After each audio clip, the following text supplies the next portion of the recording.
allez bien, vous l'avez vu au titre de la vidéo, on se retrouve pour la fameuse vidéo des 10 meilleures lectures de 2025 que vous avez dû voir 1 milliard de fois. Je ne suis absolument pas créative de ce côté-là, mais j'adore regarder ces vidéos chez les gens parce que je trouve que quand justement on découvre un peu les chaînes, les comptes, etc., c'est vraiment un super bon moyen de voir si voilà, on va être intéressé ou non par ces lectures. De la personne, de la chaîne, etc. C'est aussi un moyen voilà, de faire le tri. Certaines personnes lisent 150, 200, 250 livres par an. Moi, c'est pas le cas. J'en ai lu 64 cette année. Et honnêtement, je suis très contente parce que c'était l'année où j'ai eu ma fin de grossesse, où j'ai eu mon accouchement, mon postpartum, les débuts avec bébé, de maintenant courir derrière bébé, etc. Vous le savez si vous suivez cette chaîne. Si pas, je vous l'apprends. Et donc forcément au niveau lecture ça a été plus compliqué. Je dis que j'ai lu autant de livres, mais en fait j'en ai écouté aussi une bonne partie. Alors franchement, moi j'ai eu Audible, mais ça marche aussi pour Nextory ou d'autres choses.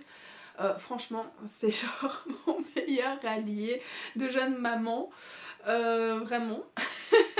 Sinon, je crois qu'on peut diviser le chiffre par 3 facilement, je pense. Et bref, dans le tas, il y avait aussi des BD. En 2025, j'avais décidé, enfin déjà fin 2024, de lire une BD par mois.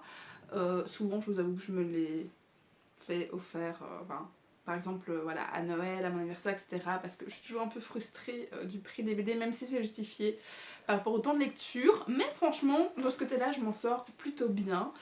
Et j'aimerais bien continuer ce principe-là parce que vous verrez ici dans ce top 10, j'en ai 2. Donc voilà, j'ai envie de continuer à explorer ça aussi. Je me suis lancée dans une saga de manga, donc ça se lit plus vite aussi, etc. etc. Bref, on n'est pas là pour faire non plus un bilan de voilà, du combien on a lu, de voilà, est-ce que c'est bien d'en lire 3, est-ce que c'est bien d'en lire 300, etc. On s'en fout en fait. Juste voilà, moi de mon côté, donc j'en ai lu 63 ou 64, j'ai un doute maintenant. Et je suis là donc pour vous faire le top 10 de ces lectures et je veux commencer tout de suite déjà par vous dire que dans ce top 10 officiel, je n'ai mis que des 17 ou 18 sur 20, ce qui ces dernières années était devenu un peu plus rare, faut l'avouer, parce que je lisais de plus en plus et pas forcément tout le temps que d'excellentes lectures, c'est un peu le jeu aussi.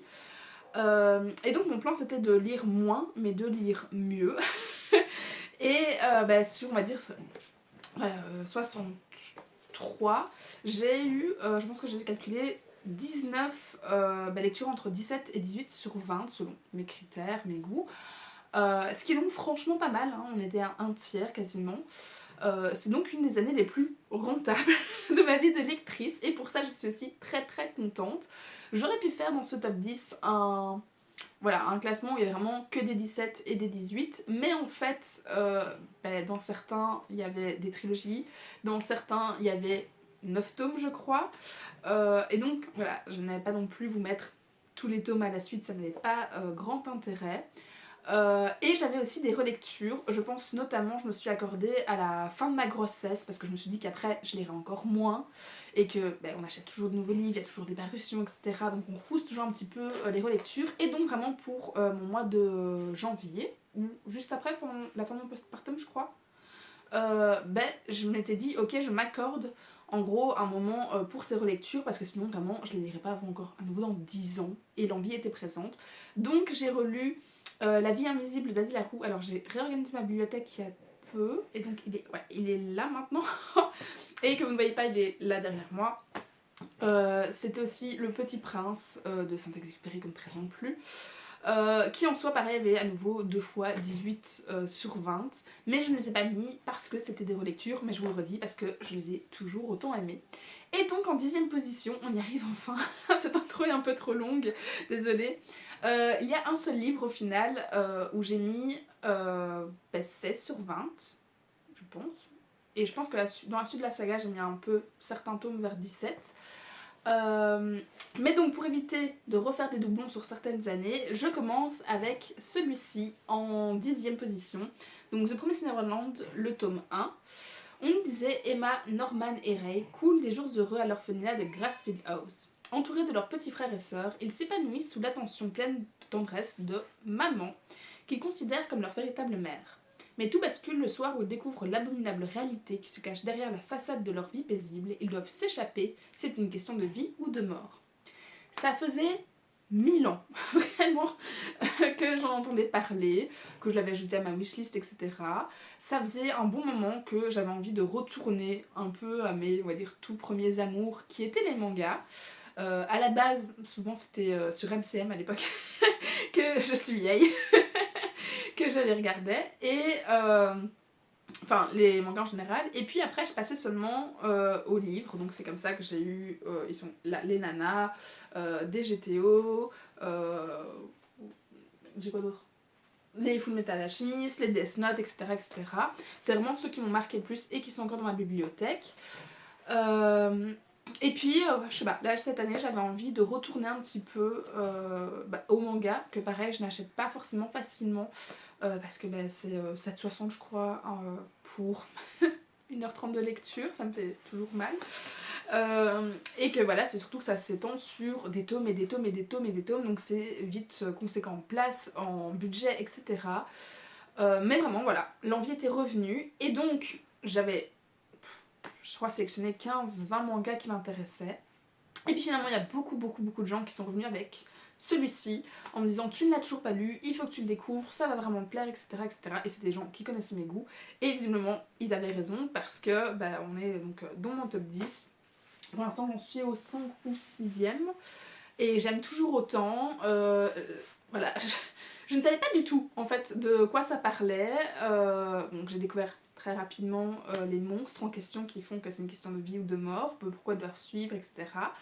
Pour la faire courte pour ce premier tome, parce que c'est vraiment une introduction sur la saga, en gros leur orphelinat, c'est un endroit où leur mère les élève comme du bétail pour qu'ils servent de nourriture après à ces fameux monstres. Donc pour l'instant je ne connais pas encore grand chose. Et donc on suit voilà, tous ces enfants qui découvrent avec horreur voilà, leur existence, ce fonctionnement, la trahison de leur maman, etc. Et vraiment, je me suis attachée hyper vite aux personnages. Ils ont tous un caractère très marqué, très différent, mais ils sont tous très complémentaires, très rusés, joués, malins, etc. Et très intéressants au final. Du coup, voilà, pour l'instant, j'aime beaucoup suivre leurs aventures, et je ne parle pas sur mon manga, je ne vous parle pas, ça se voit, du moins connu d'entre eux, mais en tout cas, pour ma part, 2025, c'était la découverte de celui-ci, et c'est pour ça que j'avais envie de le mettre en 10e position. Ensuite, en 9e position, c'est une énorme brique. Je vais muscler rien que vous le montrer, qui attendait depuis plusieurs années dans ma bibliothèque. C'était juste le bijou, le joyau de ma collection. Il avait été en rupture de stock pendant très longtemps. Je l'avais acheté à l'époque 90 €. Le truc que j'ai jamais fait et que je referai plus de toute façon. Parce que voilà, je voulais absolument, parce que je suis une passionnée, une fan, tout ce que vous voulez, il y a quelques indices déjà ici. Et il s'agit de cet énorme bébé. Vous voyez un petit peu la taille ? Ce truc pèse une tonne, c'est horrible à manipuler, à lire, il vous faut une énorme table. Et voilà, pour juste voilà, le parcourir. Alors il y a des images, mais il y a des textes voilà, aussi. C'est clairement une encyclopédie. Dont le résumé nous disait « Celui qui a le pouvoir de vaincre le Seigneur des Ténèbres approche, et le Seigneur des Ténèbres le marquera comme son égal. Mais il aura un pouvoir que le Seigneur des Ténèbres ignore, car aucun ne peut vivre, tant que l'autre survit. » Vous connaissez l'adage. Des romans à l'écran, donc, pour Harry Potter. Je ne vais pas passer sur le débat de J.K. Rowling, etc. Mais en gros, ce livre, donc, je l'avais acheté il y a une paire d'années. Et comme le nom l'indique, c'est en gros toutes les informations sur les coulisses, le tournage, plein d'anecdotes. Voilà, c'est vraiment un livre pour les fans, pour les gens qui sont intéressés. Ça ne se lit clairement pas d'une traite, ou alors il faut vraiment avoir beaucoup de temps. Mais voilà, je savais qu'il était vraiment hyper riche, dense. Je suis en train de me crever le bras. Et que vraiment, enfin voilà, même en ayant fait les studios 2 fois, moi, ici à Londres, bah, j'ai continué à apprendre plein. Alors, je ne sais plus dire maintenant parce que je l'ai lu en janvier. Je vais le poser comme ça. Euh, voilà, qu'est-ce que j'ai appris comme info dans ce livre plutôt que voilà, il y a d'autres médias, voilà. Mais je sais que j'ai encore appris beaucoup de choses. En tout cas, j'ai pris un grand plaisir à le parcourir. Forcément, il y avait voilà, certains sujets qui m'intéressaient plus que d'autres. Mais dans l'ensemble, je n'ai vraiment pas été déçue de ma lecture. Je lui ai mis 17 sur 20. Et vraiment, c'était juste un régal en fait de continuer à en apprendre après autant d'années encore sur l'univers. Et du coup, voilà. Puis en 7ème position, j'ai choisi de mettre celui-ci, donc Mémoire de la forêt, le tome 4, toujours illustré par la talentueuse Sanoé, toujours rédigé par Michael Brun-Arnaud, pareil qu'on ne présente plus actuellement. C'est le 4e tome et le dernier, du coup aussi de la saga. Le résumé disait « Quelle est belle la librairie de Belle-Écorce, avec toutes ses histoires et ses trésors. Qu'elle en a connu des générations de lecteurs. Imaginez un peu, elle va fêter ses 80 ans. Autour de la famille Renard, on s'active aux préparatifs de cet anniversaire, quand soudain, une branche craque. » Il y a mon petit chat qui s'est rajouté. Coucou Nana. Oui, tu veux montrer ta tête ou juste... Voilà. Coucou ma chérie. Je disais, préparatif pour cet anniversaire quand soudain une branche craque. C'est le premier signe d'une terrible maladie, le croque-bois. Pour en venir à bout, une seule solution, couper l'arbre. Mais ça, Ernest Renard ne peut s'y résoudre. Le vieux chêne abrite les souvenirs et les œuvres de sa mère, Anouchka. S'il disparaît, c'est aussi elle qui s'en ira encore un peu plus. À moins que l'arbre des souhaits, un pommier magique dont Anouchka lui avait parlé quand il était petit, n'accomplisse un miracle. Sa quête à travers la forêt lui réservera bien des pépins, et la vie à croquer. Voilà. Donc je suis toujours amoureuse, voilà, vous le savez, des dessins, des illustrations qu'on peut retrouver aussi à l'intérieur. J'essaie d'en retrouver une. Enfin voilà, il y a des dessins un peu sur chaque page, parfois il y a des pages entières, vous le savez. Voilà, j'ai décidé de le mettre en 7ème position parce que je l'aime toujours autant. Je lui ai toujours mis 17 sur 20, donc on est toujours sur une très bonne lecture, comme toutes celles que vous avez retrouvées ici, je vais me répéter. J'ai été juste un petit peu, je veux pas dire déçue ou peinée, mais vous avez un peu l'idée du fait que ce n'était plus Archibald qu'on suivait vraiment comme personnage principal, mais plutôt les plus petits. Donc ici on parlait d'Ernest, je pense, et d'autres voilà, plus jeunes. C'était un trio dans mes souvenirs. Et je peux pas en dire beaucoup en fait sur ce tome, comme un peu sur les autres, parce que chaque tome du coup travaille une thématique bien précise, et je trouve que tout le plaisir et toute la beauté c'est de découvrir finalement quelle est la thématique en question par soi-même, de voir un petit peu, voilà, c'est souvent dit de manière très imagée, illustrée, enfin voilà, très poétique aussi, pour que ce soit voilà, plus acceptable pour les esprits d'un enfant, vu qu'on est quand même dans du jeunesse, mais on a toujours cette double lecture en tant qu'adulte qui est pour le coup vraiment savoureuse. C'est vraiment tendre, c'est doudou, c'est plein de bons sentiments, c'est bienveillant à souhait, enfin juste voilà, c'est vraiment un livre doudou comme j'en ai très peu au final dans ma bibliothèque. Je n'ai jamais vu, je pense, d'avis négatifs sur aucun des 4 tomes. Et voilà, j'ai aimé parce que c'était toujours les mêmes ingrédients au final qui marchaient autant. Il aurait fait 20 tomes, je crois que j'aurais aimé les 20 tomes. C'est toujours cette quête initiatique, etc., qui est aussi propre à la jeunesse. Et voilà, donc il y a une part de moi qui était un petit peu déçue pour le côté d'Archibald, et en même temps je me suis vraiment attachée au personnage suivant. Je me suis laissée prendre par toute cette douceur, etc. Juste, on prend la main et on t'emmène et t'y vas, quoi. Du coup, voilà, c'était très chouette. J'ai un petit pincement au cœur à l'idée que ce soit terminé. Mais voilà, je suis très contente au final d'avoir laissé une chance à nouveau à des livres jeunesse et à ce qu'ils soient là tous les 4. Pareil, vous les voyez pas, ils sont par là dans ma bibliothèque. En 7ème position, et je suis prise en 2, je crois que je viens de dire 7 2 fois de suite, donc avant on était au 8, bref. En 7ème position en tout cas, j'ai mis ce livre d'Anatrice, donc Divine Darkness, le tome 1, donc c'est une offrande de chair et de sang. Le résumé disait « Danae est la fougueuse princesse rebelle du royaume souterrain réservé aux humains hérétiques. Sous les florissанtes contrées régies par les Phaedras, de puissantes divinités aussi vénérées que redoutées. Sun, dieu de la lumière, décide de se marier. Contre toute attente, il choisit pour épouse Danae. Or, son frère ami, Night, dieu des ténèbres, vient contrarier ce projet en séquestrant sa fiancée. Night pose à sa captive un ultimatum visant à déclencher une guerre contre Sun. Pour éviter la destruction de son peuple par le dieu, la jeune femme accepte de jouer le rôle de sa maîtresse en public et d'intégrer la cour impitoyable des elfes de nuit, vampires et loups-garous, qu'il dirige d'une poigne de fer.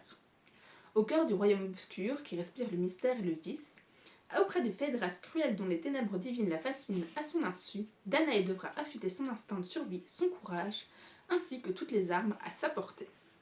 Alors, je vous l'avais dit dans une précédente vidéo, clairement, à la lecture du résumé, si c'était pas Anatrice, je crois que j'y serais pas allée. On va être très honnête, parce que les romantaisies, il y a un moment, bon, vous voyez, j'en ai plusieurs, mais il y a un moment, je trouve qu'on commençait vraiment à faire le tour, on était toujours sur un peu le thème des faées, des Phaedras, voilà. Toujours l'héroïne badass, toujours cette romance, pas forcément romantaisie, etc. Mais juste vraiment, je commençais un peu à avoir un trop plein. J'ai l'impression que toutes les lectures se ressemblaient un peu. Voilà, la hype commençait un peu à s'essouffler de mon côté. Et clairement, il y a des clichés dedans que je n'aime pas. C'est pour ça que je dis cliché, voilà. Mais voilà, le côté grand dieu Sun, enfin, et l'autre qui s'appelle Night. Moi, c'est des termes, des noms, etc. qui, pour le coup, me rebutent un peu quand je les résumés ou quoi. Le brin ténébreux, machin, etc. Enfin, c'est pas ma tasse de thé, quoi.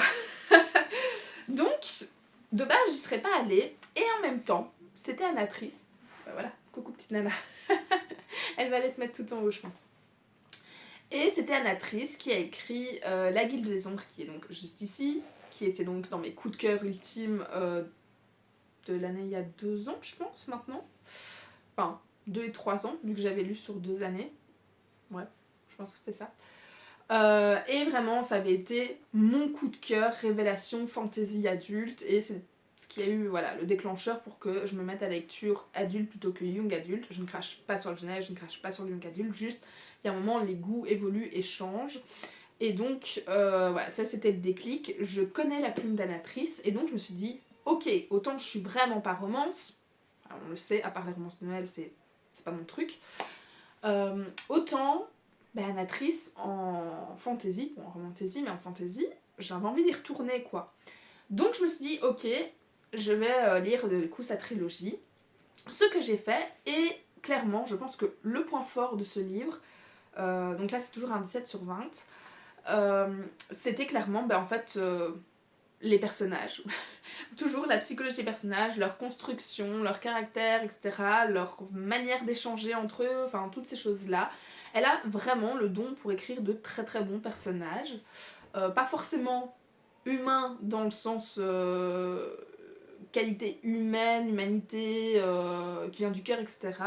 Mais dans le sens qu'ils sont très très crédibles, qui sont morality grey, comme on dit aussi maintenant. Tout ça.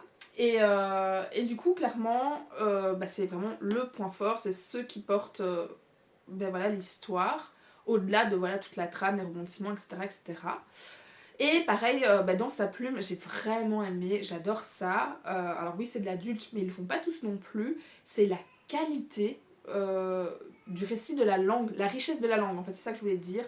À chaque fois, je suis vraiment étonnée du nombre de mots que je connais, mais que j'entends très très peu, et au final, que je retrouve ici dans ma lecture en lisant parfois sur 2 pages, je me dis purée, il y a quand même 20 mots que je me suis dit waouh, elle a réussi à les placer comme ça et utiliser correctement, etc., etc.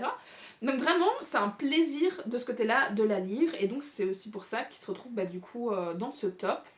Et j'ai pris le tome 1, parce qu'après ça reste une romantaisie, et au final, c'est pas forcément mes gros coups de cœur, on va dire. Mais dans ce tome 1, j'ai beaucoup aimé aussi la création de son univers. Alors c'est très lent, parce qu'à nouveau c'est Anatrice. que voilà, c'est pas dans celui-là qu'il y a énormément d'action, on en trouve plus dans le 2 et encore plus dans le 3 forcément. Et voilà, il y a tout un moment où il faut prendre son temps, c'est assez lent à se mettre en place, elle crée son univers ou quoi. Mais moi j'ai beaucoup aimé cette partie-là, étonnamment. Et j'ai beaucoup aimé aussi la manière dont elle a créé son royaume en scindant un peu le côté royaume, j'ai oublié le nom maintenant, mais le royaume de Sun et le royaume de Night, donc du jour et de la nuit on va dire. Et tous les êtres, pareil, fantastiques qu'on connaît, parce qu'elle n'en a pas créé de nouveaux, ou déterrés dans on ne sait trop où, appartiennent chacun à une catégorie, quoi. Donc d'un côté on avait voilà, le plus évident, les vampires pour tout ce qui était la nuit, et à contrario, leurs rivaux, on avait tout ce qui était loup-garou pour le jour. Mais ça marche pour plein de trucs, pour des centaures, des minotaures plutôt. J'ai oublié le nom de l'autre, il va revenir, bref. Vraiment pour plein de types de créatures, ok, toi t'appartiens à ce royaume-là, et toi à celui-là.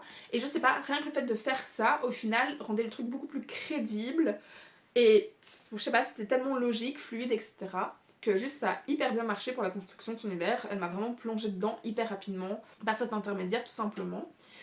Et bon après pour le reste, voilà, on a toujours une petite vibe de romantasy, d'Acotar comme on dit, etc. On est plus ou moins sur le même niveau, voilà, au niveau de la qualité ou quoi. Et donc ça se laisse lire, c'est très chouette ou quoi, mais voilà, j'étais pas non plus au coup de cœur, mais ça reste une très très bonne lecture que je vous recommande, et d'autant plus l'auteur pour le coup. Une autre auteure que je vous recommande, pour le coup c'est Alix Garin, dont j'avais lu la première BD, donc c'était Ne m'oublie pas, qui retrace un peu son histoire avec sa grand-mère, avec Alzheimer, etc. Voilà, ça avait pareil été un coup de cœur sur je ne sais plus quelle année, 2022, 2023, je sais plus. Et donc quand j'ai appris que Alix sortait une autre BD, ici Impénétrable, clairement j'ai pas hésité longtemps du tout. Le résumé nous disait: Impénétrable est un témoignage singulier par sa sincérité. Alix Garin raconte sans concession la reconquête de son corps et de son désir après avoir souffert de vaginisme pendant 2 ans, un trouble sexuel qui rend impossible la pénétration. Pour guérir, il va falloir affronter les injonctions, les normes, le passé.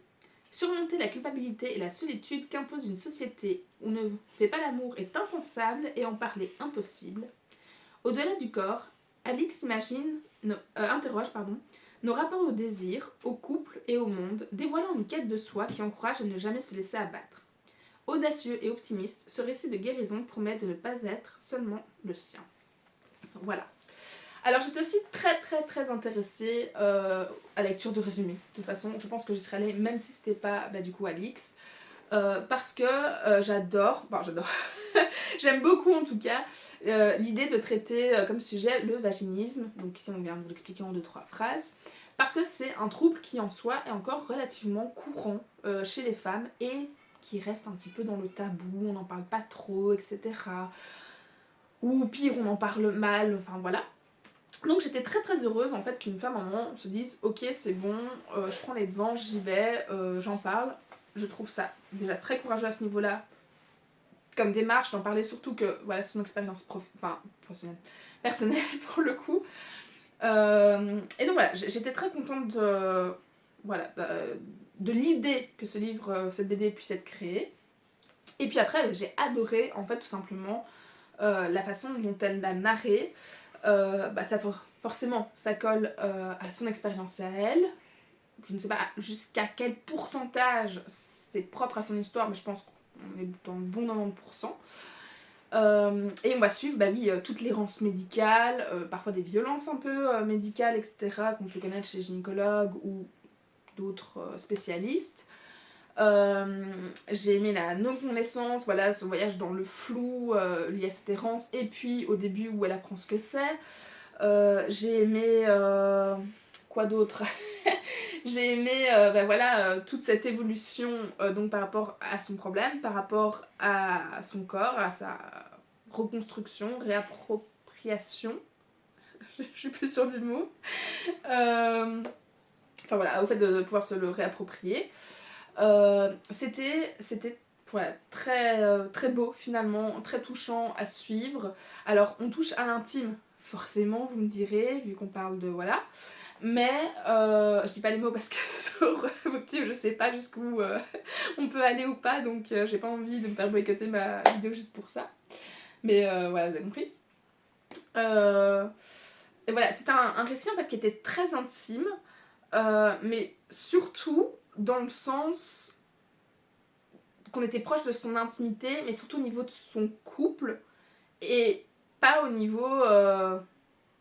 enfin... du X quoi.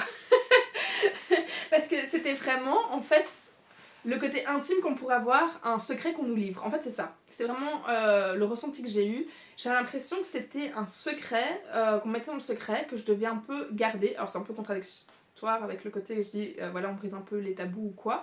Mais c'était tellement aller au plus proche d'elle que vraiment, j'osais pas, enfin, j'avais peur de froisser, alors que je tourne jamais que des pages, quoi, mais juste c'était tellement délicat, tellement fragile, etc., que tu suis ça tout doucement, quoi. Je sais pas expliquer. Et en tout cas, c'était très beau, c'était attendrissant, c'était tendre, tout ce que vous voulez. Et alors, je vais pas parler de la fin de l'histoire, mais pour le coup, elle a vraiment cassé énormément de codes. Et même si c'était pas, voilà, pas mon avis, mais mes valeurs, ou enfin je sais pas trop comment dire non plus, et pour le coup, ça a brisé quelques préjugés que j'avais moi-même. Et ça m'a ouvert voilà, l'esprit, etc., sans endoctrinement ou quoi que ce soit. Et pour ça, c'était très fort aussi, c'était très très très courageux comme récit, même si je ne peux pas parler de la fin. Voilà, il y a des thèmes en tout cas qui étaient très très très bien abordés. Et je suis très contente du coup qu'elle est sortie, je suis très contente de l'avoir lue. J'ai hâte de voir les prochaines BD qu'elle va sortir. Et du coup, voilà, je vous le recommande chaudement. C'était mon dernier pour l'instant, 17/20.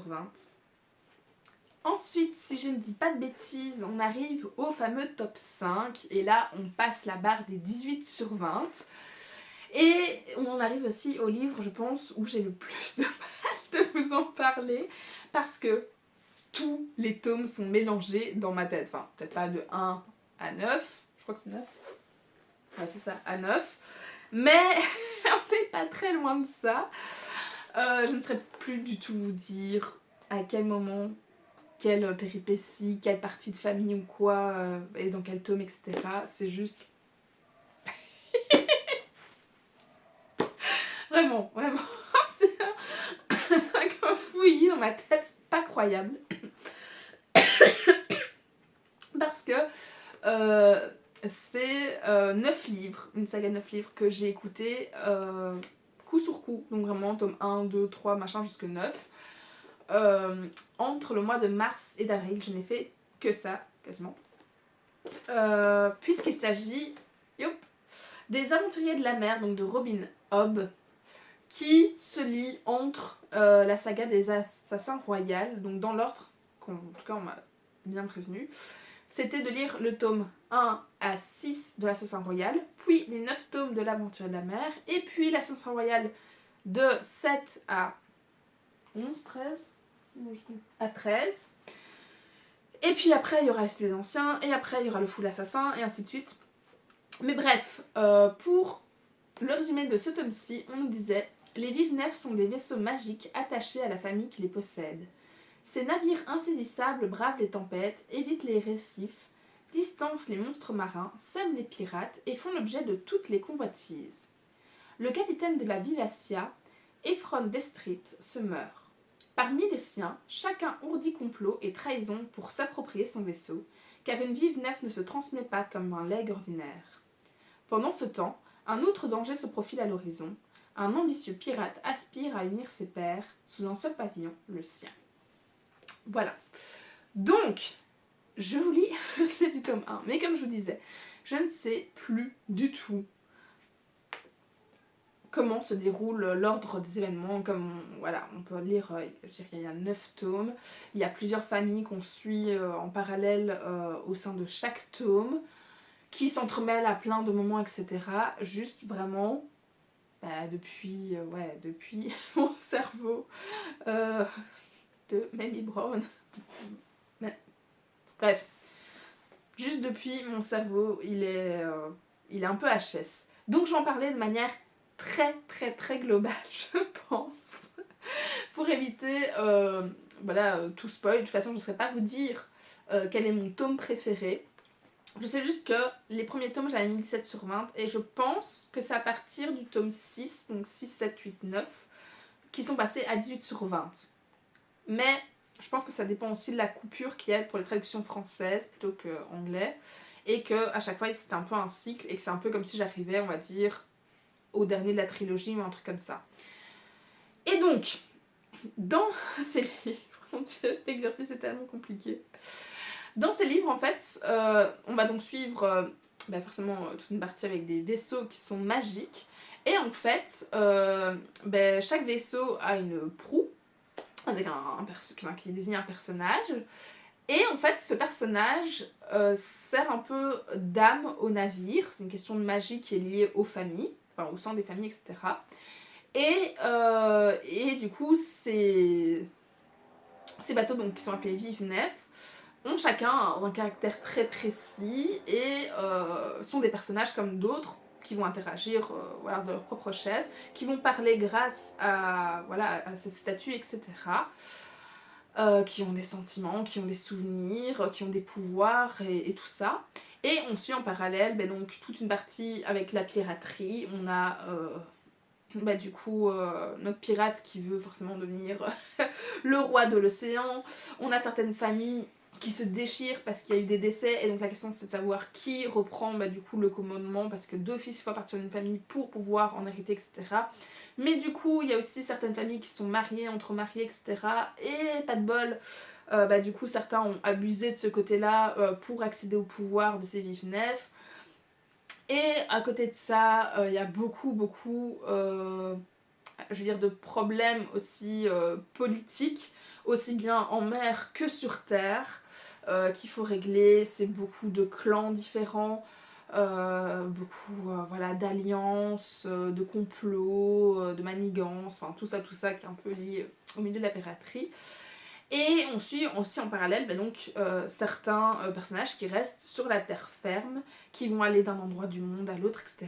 C'est bref, vous l'avez compris, hyper dense. L'Assassin Royal était déjà assez dense au niveau de la carte. Alors forcément on retrouve certains endroits, mais c'est pas forcément qu'on retrouve les personnages, contrairement à ce que j'aurais cru de la première partie de la saga. Mais vraiment je me suis attachée à ces nouveaux personnages, mais hyper facilement, d'une force, ils m'ont fait vibrer, vraiment, j'ai adoré suivre l'évolution de certains. J'ai été effarée d'autres, de certains retournements de situation, de certains décès parfois, pour le coup, on dit toujours, c'est un Game of Thrones, on est un peu sur cette idée-là, quoi, toutes les petites familles, les personnes qui vont d'un endroit à l'autre, etc., c'est vraiment un peu le même esprit pour le coup. Mais avec ce côté de magie et de pirate en plus, c'était juste excellent. C'était excellent.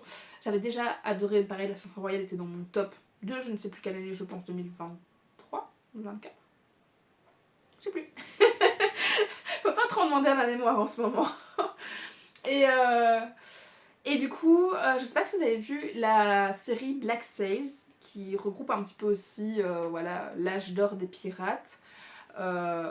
Parce que si vous l'avez vu, franchement c'est clairement dans la même vibe, sur le même niveau, le même acabit, et juste j'ai vraiment tout aimé dans cette saga. Je vais pas dire que j'ai pleuré dessus, ce serait mentir, mais vraiment j'ai vibré à fond, j'étais en colère à certains moments, j'étais inquiète à d'autres, etc. Vraiment j'ai vécu l'aventure à fond, juste à fond. Parfois, comme on suit quand même plusieurs points de vue, parfois il y a toujours bien un chapitre où juste t'as envie d'être à nouveau avec ce personnage là, et donc il y en a un autre que ça traîne un petit peu, qui est là plus pour casser un peu le rythme et laisser un peu de suspense. T'as envie d'un peu plus défiler les pages, c'est pas ça sur 9 tomes, voilà. Puis après chaque tome est entre 300 et 400 pages, c'est pas non plus traîner sur des milliers et des cents pour chaque tome quoi, mais du coup, il y a ce petit côté, et en même temps, c'est tellement plaisant au moment où tu y retournes, et puis tu te dis, ah mais oui, c'est vrai, lui, je l'avais laissé en telle situation, etc. Et puis, de découvrir la magie, découvrir aussi comment finalement c'est vraiment lié aussi à l'assassin royal, sur un élément que je ne peux absolument pas dire parce qu'on en parle très très tard au final dans cette saga-ci, et je pense seulement à partir du 5e ou 6e tome dans la saga de base. Mais juste voilà, c'était vraiment hyper justif, les personnages étaient hyper bien construits, il y a certains décors, j'étais contente de les retrouver aussi quand ils s'arrêtaient à un port, etc. J'ai adoré suivre aussi bien le pirate, mais les pirates c'est des pirates, j'adore ça, que la famille, je cherche son nom, avec un texte, est-ce que je vais retrouver oui, il y a Kenneth, mais c'est pas lui, il y a Malta, je vais pas voir le nom de la grand-mère par exemple. Il y a Althea. Je vais pas retrouver son nom, ça m'énerve. Ronica, voilà. Ronica qui est la matriarche, etc. Enfin bref, j'ai beaucoup aimé cette famille, où on a aussi toute une panoplie de femmes très fortes au final. Certaines qui sont jeunes, impétueuses, etc. D'autres qui sont plus réservées et qui vont vraiment se dévoiler en étant à un autre endroit. Ou vraiment la matriarche qui essaie de garder un peu la tête, la réputation, les comptes, etc. La mère des deux petites qui est un peu entre les deux et en même temps elle a d'autres obligations. Elle va devoir faire des choix parfois compliqués, etc. Juste vraiment, chacune était hyper attachante, mais pas dans le sens mignonne, mais vraiment t'as envie de juste les supporter chacune, qui est vraiment je sais pas, il y a de la sororité, je veux dire, un côté un peu féministe qui ressort au moment de la lecture, pas tant pour les thèmes, mais parce qu'il y a aussi un peu ce côté d'époque qui est aussi crédit dans l'histoire, un peu moyenâgeux comme ça, où la place de la femme, ça reste la place de la femme, elles sont moins considérées que certains hommes, etc. Et du coup, on a toujours ce petit... heureusement que c'est plus comme ça, quoi. Mais du coup, qui renforce les sentiments, l'attachement qu'on a pour elle. Et voilà, les personnages étaient très forts, il y avait des garçons qui étaient... je vais pas dire que tous les garçons étaient des gros connards dedans, c'est pas ça, mais juste certains, t'avais juste envie de... Voilà. Vraiment, ils m'ont fait vivre tout un panel d'émotions. Et j'ai beaucoup aimé ce mélange aussi de mer, de terre, de magie, etc. Je ne sais pas quoi vous dire d'autre dessus, honnêtement, parce que je vous dis, tout est tellement confus dans ma tête. Mais juste, c'était un régal. Alors vraiment, je vous les conseille et je vais passer aux autres livres où c'est un peu plus clair dans ma tête. Parce que sinon, je vais parler beaucoup pour qu'on ait rien à dire, je pense. Mais en tout cas, vraiment... ça, c'est des coups de cœur. Ensuite, en 4e position, ça a été très dur de départager ce top 5. Je pense que j'aurais pu faire 10 switches d'affilée. Mais je pense que je voulais surtout marquer beaucoup le top 3 plus que le 4-5. Et donc, en 4e position, j'ai mis la 2e BD, donc je vous disais. C'est Quand j'ai froid de Valentine Choquet, qui est aussi d'ailleurs... Ah non, j'allais dire chez Lombard, pas du tout. Pas du tout. C'est édition de Les Gouttières, que je ne connaissais pas plus. Faudrait que je m'enseigne un petit peu, mes mots pour moi-même, au moment du montage. On nous disait, c'est l'hiver, Louise mène un quotidien calme, solitaire et rythmé par ses études sur Paris. Un soir, frissonnante, elle rencontre pour la première fois André, une petite femme à la bougeotte, le sourire aux lèvres et une myriade d'histoires à raconter. Des histoires de margelées, d'écharpes réconfortantes, des histoires de fleurs symboliques et de grand amour. Mois après mois, saison après saison, les deux femmes partagent de doux moments présents et des souvenirs passés. Des souvenirs néanmoins de moins en moins précis. Bon, la dernière phrase laisse bien supposer le thème, qui est ici donc un peu le côté perte de mémoire qui est lié forcément à Alzheimer. Je vous en parlais brièvement avec Ne n'oublie pas avant. J'adore ce thème, c'est horrible de le dire comme ça. Mais j'aime particulièrement les bandes dessinées qui abordent le thème d'Alzheimer et en général des personnes âgées et des problèmes, des thématiques qui sont liées, voilà, l'isolement, enfin toutes ces choses-là. Et à chaque fois ça a été des coups de cœur. J'en profite pour reparler donc de Ne m'oublie pas. Et il y avait aussi... Comment elle s'appelait? Ah, je l'ai oublié. Et je l'ai prêté. Je l'ai plus. Ah non, si. Le plongeon aussi, c'était plus le côté isolement au début de maison de repos, etc. Pour rappel aussi, si vous ne savez pas, que vous n'êtes pas sur la chaîne d'habitude, je suis éducatrice spécialisée, j'ai fait mon travail de fin d'études sur Alzheimer, j'ai travaillé un petit peu du coup dans les maisons de repos et de soins, justement pour voilà, les personnes qui ont voilà, ces problèmes-là. Donc moi je suis dans la jeunesse, donc rien à voir.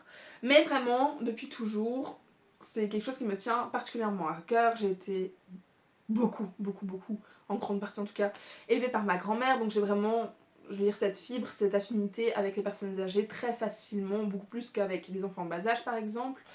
Donc voilà, donc vraiment, les personnes âgées dans les BD, c'est juste mon dada. Je suis hyper bon public. Mais ça n'empêche rien, enfin ça n'enlève rien, pardon, au fait que juste ces récits sont hyper qualitatifs. Et donc, dans cette BD, tout ça pour dire qu'on suit donc, comme le résumé le disait, ces échanges voilà, de vie, d'histoire, etc. entre André et, j'ai oublié, Louise. Et là où c'était excessivement fort, et c'est plus pour la prouesse que pour l'engouement que j'avais, on va dire, pour la BD, que je l'ai mis en 4e plutôt qu'en 5e, c'est que cette BD ne contient... Alors, pour l'instant, on vous dit pas de texte, mais c'est faux. Il y a, en vrai... Je sais plus où elle est. L'onomatopée, ok. Il y a 2 phrases qui sont ici. Je pense qu'il y en a peut-être encore une vers la fin, mais c'est tout. Et tout le reste, c'est que des illustrations, il n'y a pas de texte. Et pourtant, j'ai pleuré, mais comme un bébé dessus. J'ai pleuré des litres et des litres et des litres. J'ai dû me poser, j'arrivais plus à me ravoir. Pourtant, ma grand-mère n'a jamais eu Alzheimer, comme ça vous le savez. Mais c'était tellement touchant, c'était tellement émouvant. Mais vraiment, j'ai trouvé ça tellement talentueux de réussir à faire parvenir autant d'émotions, pareil, autant d'attachement, etc. sur ces personnages, sans aucun mot, en fait. Enfin, et c'est là que tu vois que finalement, voilà, le verbal, c'est, je pense qu'on dit que c'est 80% de non-verbal.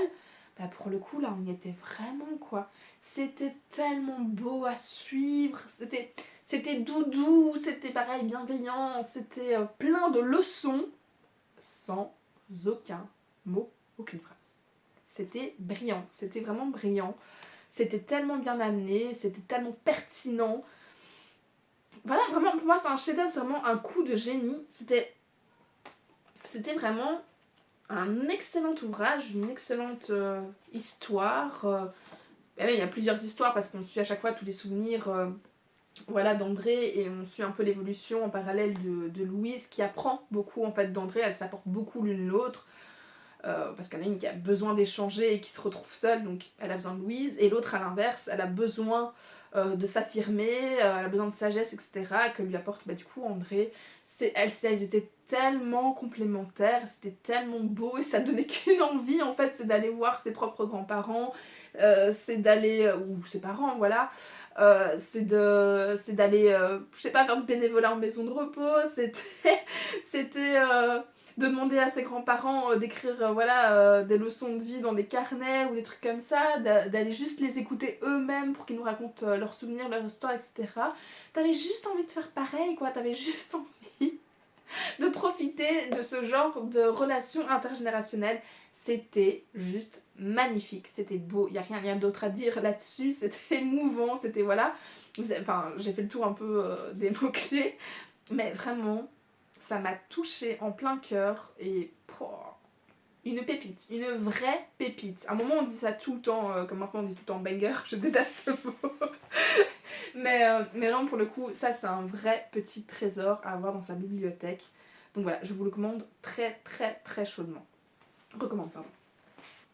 On arrive au top 3. et là, en vrai, hein, pareil, vraiment le 4, 5, le 3, 4, 5, j'aurais pu les switcher comme ça très facilement. C'est vraiment une question de micro-feeling, mais on est toujours sur des coups de cœur. 18 sur 20, toujours.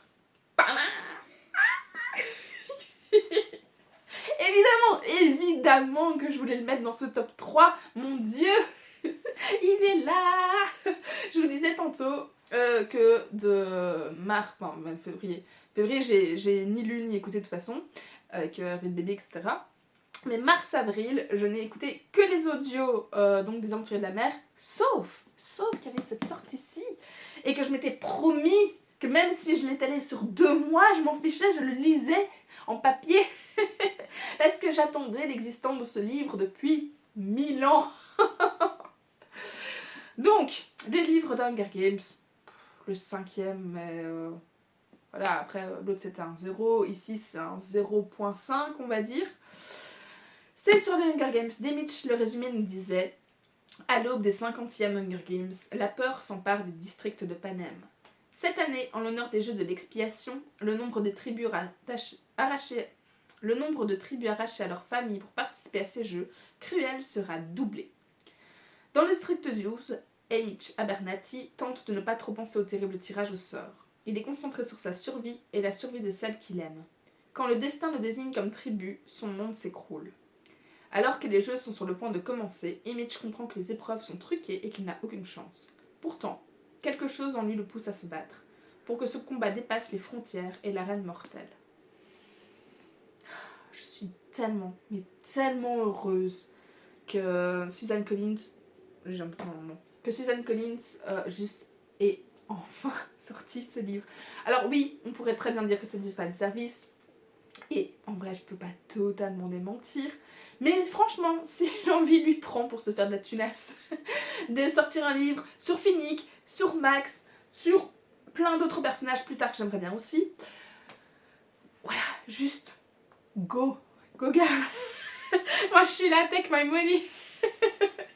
Juste vraiment, j'ai adoré. Je me suis questionnée pendant je ne sais plus combien d'années maintenant, on va dire 15 ans, sur comment étaient les jeux des autres. Je me suis imaginé, j'ai essayé d'inventer, j'ai essayé de me dire qu'est-ce qui serait crédible ou pas, etc. Suivant le caractère du personnage. Et en même temps, il y a suffisamment de zones d'ombre sur lui.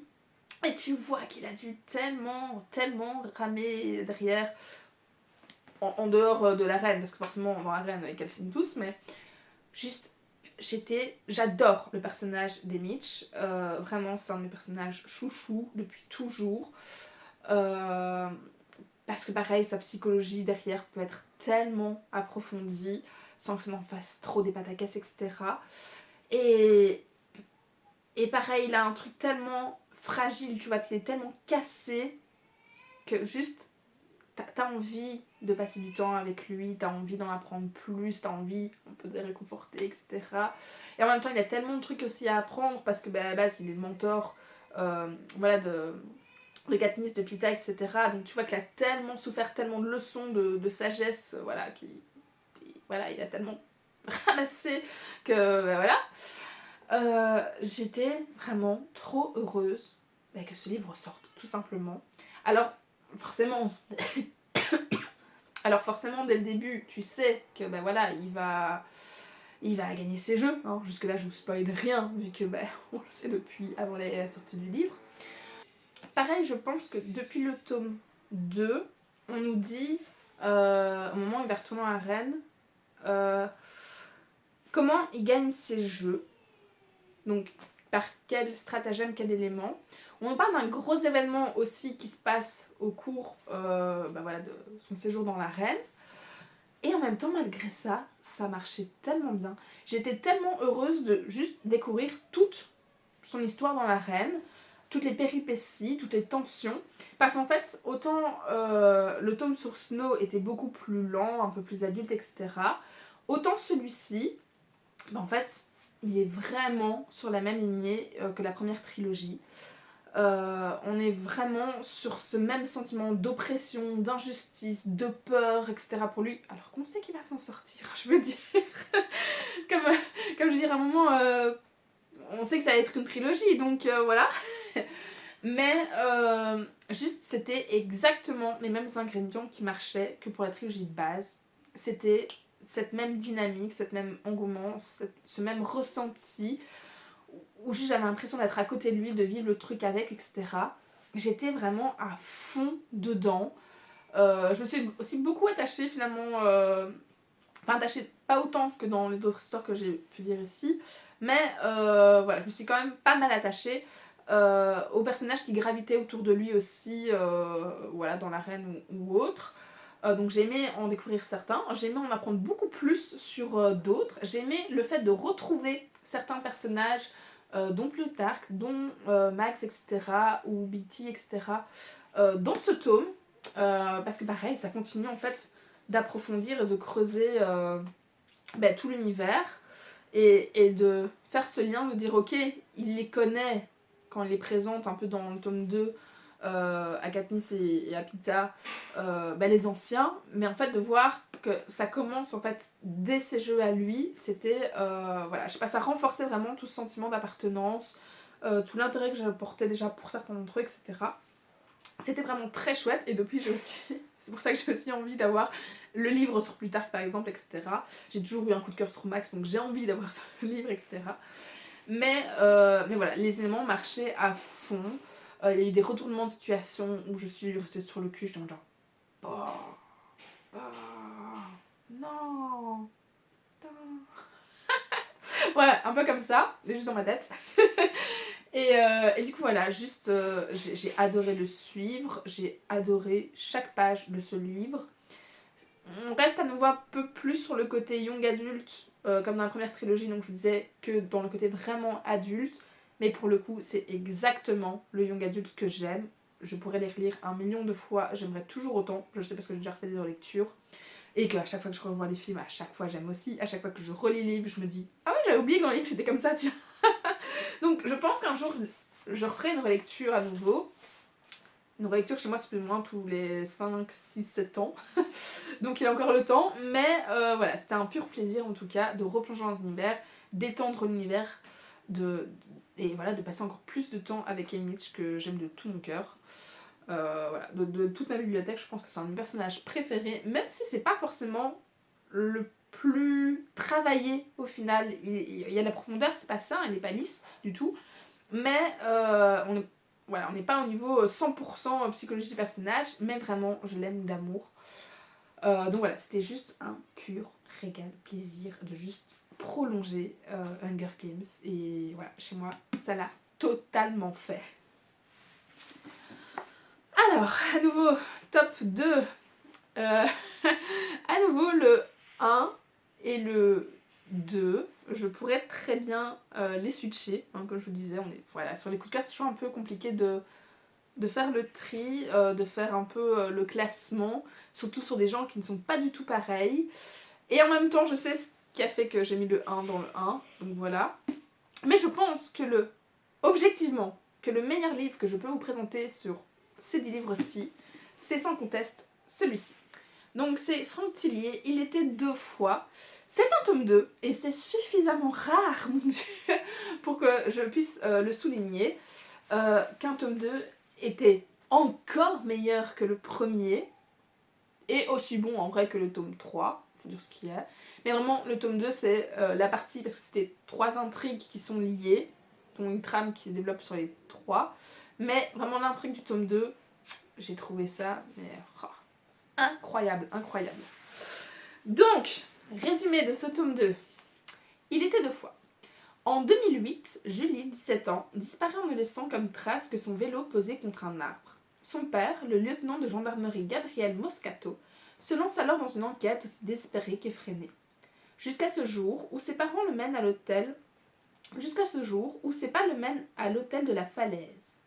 Là, le propriétaire lui donne accès à son registre et lui propose de consulter dans la chambre 29 au 2e étage. Mais exténué par un mois de vaines recherches, Gabriel finit par s'endormir. Quand il se réveille, rien n'est plus pareil. Il se retrouve dans la chambre 7 au rez-de-chaussée. Contre la fenêtre s'écrase une pluie d'oiseaux morts et 12 ans ont passé. On est en 2020. Julie n'a toujours pas été retrouvée. Alors, j'en ai parlé il n'y a pas très longtemps, honnêtement, si vous avez suivi sur la chaîne.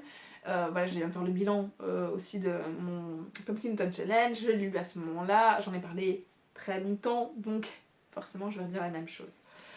Pour les autres qui ne regardent que cette vidéo ou qui découvrent la chaîne, je vais reprendre les éléments vraiment importants de pourquoi ce livre est le meilleur thriller que j'ai lu de toute ma vie.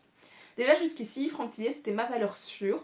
Je l'avais découvert avec Puzzle, pareil, qui m'a retourné le cerveau d'une force. Là, je me suis dit, ok, d'habitude les thrillers, j'aime bien, je vois où on veut venir. Là, pas du tout. Et depuis, j'avais lu de très bons thrillers, c'est pas ça.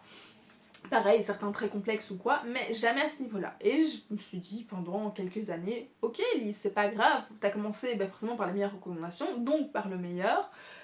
Ce sera comme ça. Et si un jour il est tourné, c'est cool, si pas, tu fais des chouettes lectures, voilà.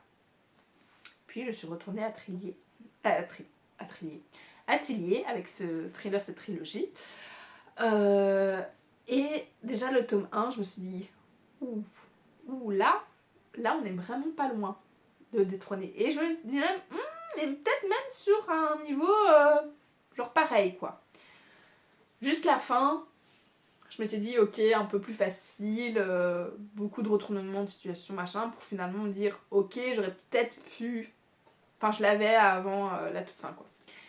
Sauf que le tome 2 apporte un élément supplémentaire sur la fin du tome 1, donc déjà voilà, c'était très très appréciable comme procédé. Et après, toute l'enquête qu'il y avait rien que sur ce tome 2, en plus, j'ai vraiment adoré. Il y a plein de trucs, je n'ai rien vu venir. Il m'a mené par le bout du nez, mais d'une force. Alors que vraiment, j'aime beaucoup les thrillers, mais le souci c'est que je devine dans 95% des cas à la fin. Et souvent très tôt, avec de tout petits éléments. Ici, mais... mais vraiment, il m'a mené mais avec comme une marionnette. J'ai rien vu. Et j'ai adoré les thèmes qu'il a abordés. Forcément, je ne peux pas en parler. Pourtant, ça me démange. Dieu seul sait que ça me démange. Mais c'était un coup de génie, un coup de maître voilà, de mixer ces deux éléments.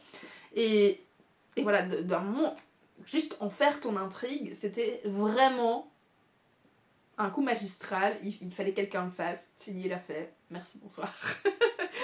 J'ai aussi beaucoup aimé forcément le père, donc ici Gabriel Moscato, qui du coup fait son enquête, cherche désespérément sa fille. Voilà, c'est peut-être mon petit côté maman maintenant qui parle. Mais voilà, il était vraiment au bord du désespoir, au bord du gouffre tout le temps, au bord du clivage tout le temps, de la dépression, de tout ce que vous voulez. Le gars ne vit plus que pour ça. Voilà, toute sa vie, c'est son combat pour retrouver son enfant, savoir ce qui lui est arrivé. Plus il découvre des trucs, plus la descente aux enfers, mon Dieu, ce n'est que ça pendant toute l'histoire. Et Dieu seul sait que l'être humain peut être très très très très sombre, et donc c'est vraiment une descente aux enfers très très très très très profonde. Voilà, c'est un livre clairement que je ne conseillerais pas à tout à chacun. Et il faut être assez à l'aise avec des scènes qui sont parfois très explicites et pas au contenu plus 18. Vraiment au niveau description de scène, du cruauté, etc. etc. Pour le coup, Tilly Attitude n'est pas aussi franc, aussi cru dans ses propos, mais ici, il y a été à fond. Mais après, ça marche, ça sert le récit. Mais juste, faut avoir le cœur et le ventre bien accrochés. Voilà, c'était un personnage qui était très chouette à suivre, qui émanait en tout cas beaucoup de choses. Pareil, j'ai pas eu envie d'utiliser le mot attachant, parce que pareil, il manque ce côté tendresse, mais il était tellement brisé, il m'a fait mal au cœur, un truc de fou. Donc voilà, donc j'étais très très contente de le suivre, j'étais très contente de suivre les découvertes, les éléments, donc je vous dis que je ne peux pas dévoiler, qui sont mélangés dessus. J'ai trouvé ça étonnamment très crédible, malheureusement. et oui, il y a ce petit côté aussi, quand on aime un peu le true crime, etc., en série, qu'on retrouve un petit peu ici. Et pareil, pour avoir travaillé un moment dans les jeunes qui sortaient du PPJ, j'avais des dossiers en éduc. Voilà, je pense pas qu'il y a ça en Belgique. et donc moi je suis un peu habituée à, voilà, je vais pas dire côtoyer le pire, parce que c'est le mec au niveau professionnel et c'est pas ma vie privée, mais à entendre en tout cas des horreurs, et donc le fait de les retrouver dans l'histoire, pareil, au final j'ai trouvé ça assez crédible, malheureusement. Et voilà, tout ce côté sombre de l'homme qui n'est pas vraiment humain, quoi. Ici était très très très bien exploité et très bien abordé et très bien creusé en tout cas. Ce côté de réseau un peu je veux dire, secret, caché, etc. Voilà, c'était très très bien fait. Franchement, la ligne conductrice dans ce livre, il me mène par le bout du nez, il sait où il va aller, il sait comment faire, enfin juste, c'est tellement bien écrit, c'est tellement fluide, c'est tellement intelligent comme récit, comme construction, etc. Voilà, j'ai bien aimé aussi le tome 3, c'est pas ça, mais vraiment, l'élément du tome 2, pour moi, il va me rester très très très très longtemps en tête, et je serais très étonnée, honnêtement, qu'un jour, il soit à nouveau surpassé par un autre thriller. Donc, si je devais vraiment vous conseiller un thriller dans votre vie, c'est cette trilogie. Parce que par contre, il faut vraiment lire les tomes dans l'ordre, même si c'est un peu, voilà, 3 enquêtes un peu à la base différentes, même s'il y a une trame commune. C'est très très important parce qu'il y a énormément d'éléments qui sont liés les uns aux autres, il y a énormément de détails qu'il faut garder en tête. C'est un livre que je n'aurais pas lu au début de mon postpartum, très clairement, qui demande beaucoup de concentration. Mais voilà, si les conditions sont réunies, en tout cas, c'est un régal, parce que vraiment, je pense que pour moi, c'est du pur génie. C'est un mot que je dois mettre dessus, c'est ça, c'est du génie pur et dur dedans. Voilà, c'est un coup de maître, et je ne peux que... je ne peux que l'applaudir, que respecter en fait cet ouvrage et ce travail. Et du coup voilà, je ne peux pas en parler plus sur les éléments que je voudrais, mais vraiment, ça c'est de la qualité, mais c'était tellement bien fait, tellement. Et enfin, le top 1, selon moi, de mon année 2025. Là, pour le coup, c'est clairement mon cœur qui parle. Parce qu'en soi, on n'est pas sur le même niveau de génie que celui d'avant. Je vous dis, objectivement, le top 1, c'est celui-là. Mais subjectivement, 2025, c'est l'année où je suis devenue maman. Ouais, je deviens rebondante avec ça.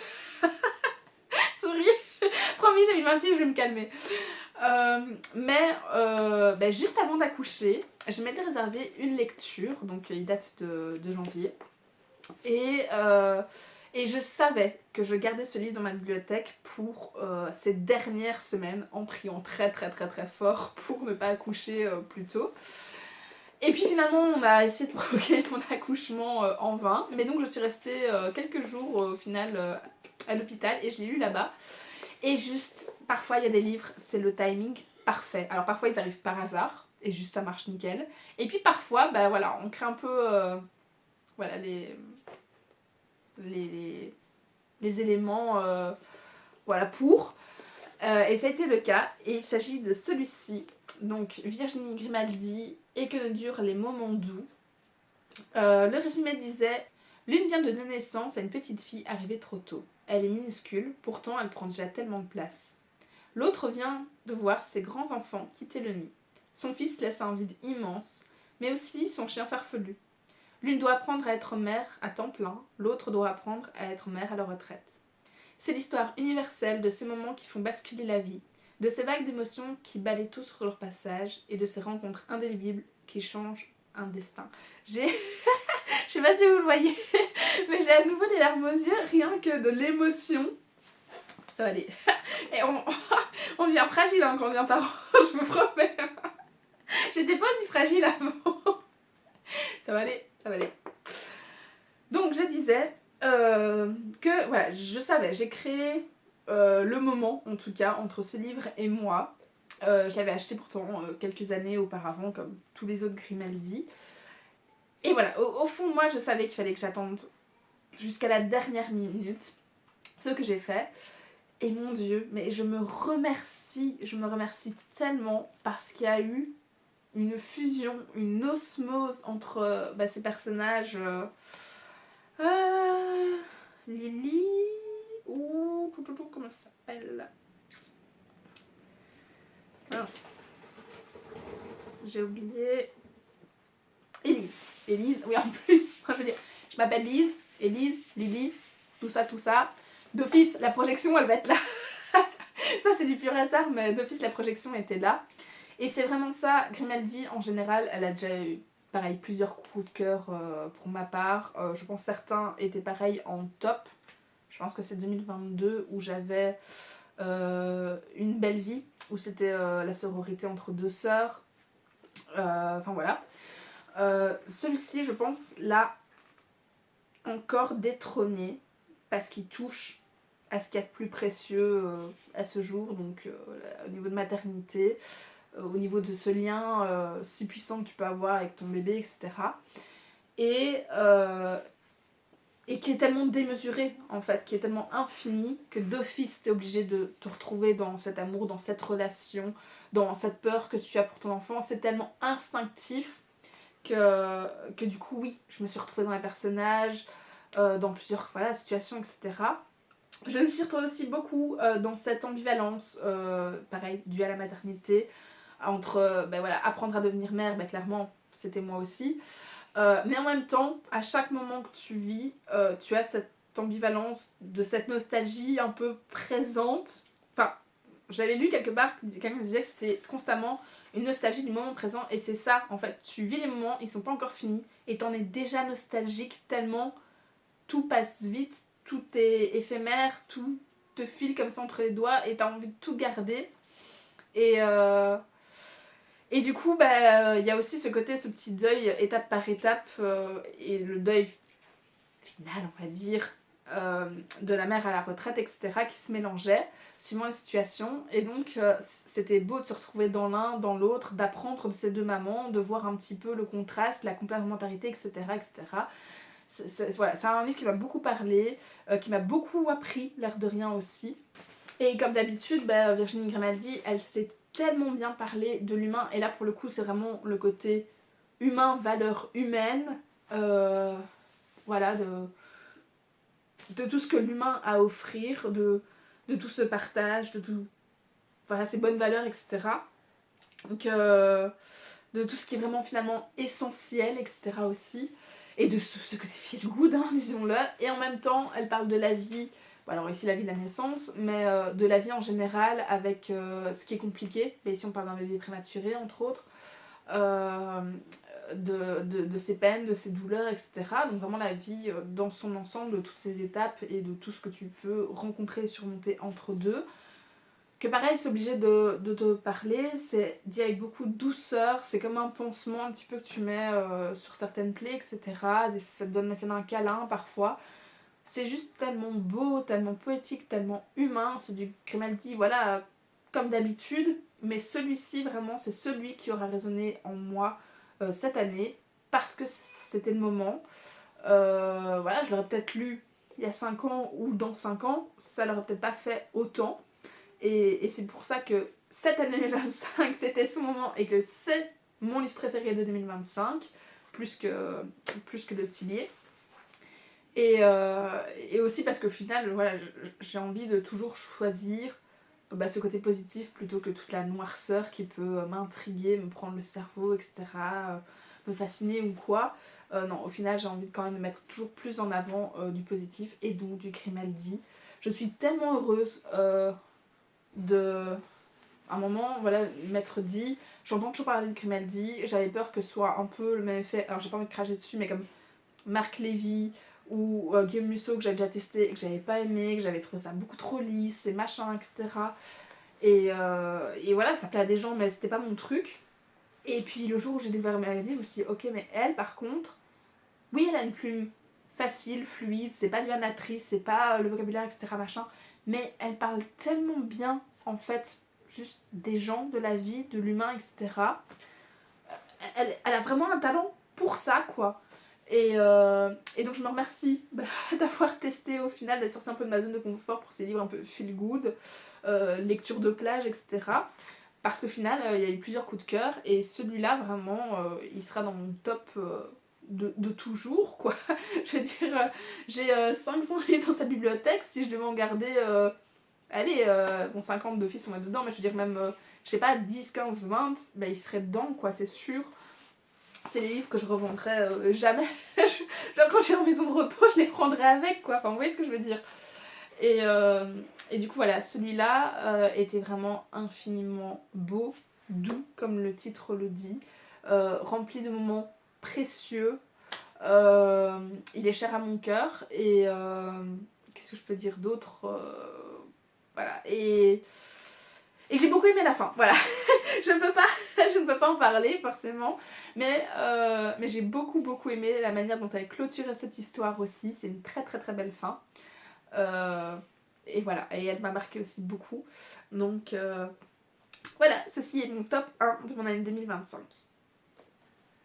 Et voilà qui vient clôturer du coup ce top annuel. Je sais que la vidéo va être excessivement longue. Chaque année pour cette vidéo, on est à au-delà d'une heure. Et chaque année, je sens que ma bouche est sèche à la fin de cette vidéo, j'ai trop parlé. Et chaque année, je me maudis de faire le montage. Mais je suis très très contente d'avoir tourné cette vidéo. J'espère en tout cas qu'elle vous a plu. J'espère qu'il y a certaines lectures voilà, où j'ai réussi à vous donner un minimum envie, que peut-être vous avez découvert certains titres, même si c'est pas les moins connus du monde. Mais en tout cas, que vous en avez peut-être découvert un ou deux. J'espère que de votre côté, vous avez fait aussi d'excellentes lectures. Je vous dis, moi, bah voilà, c'était peu de livres. On est toujours à une soixantaine, hein, donc franchement, ça va, ça va.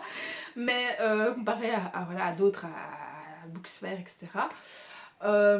J'espère en tout cas que de votre côté, peu importe le nombre de livres que vous avez lus, vous avez passé de bons moments de lecture, que vous avez au moins eu un coup de cœur sur l'année. Moi je vous dis ici j'en ai eu plusieurs, déjà parce que j'ai lu une saga de 9 tomes où c'était quasiment des coups de cœur ou des coups de cœur.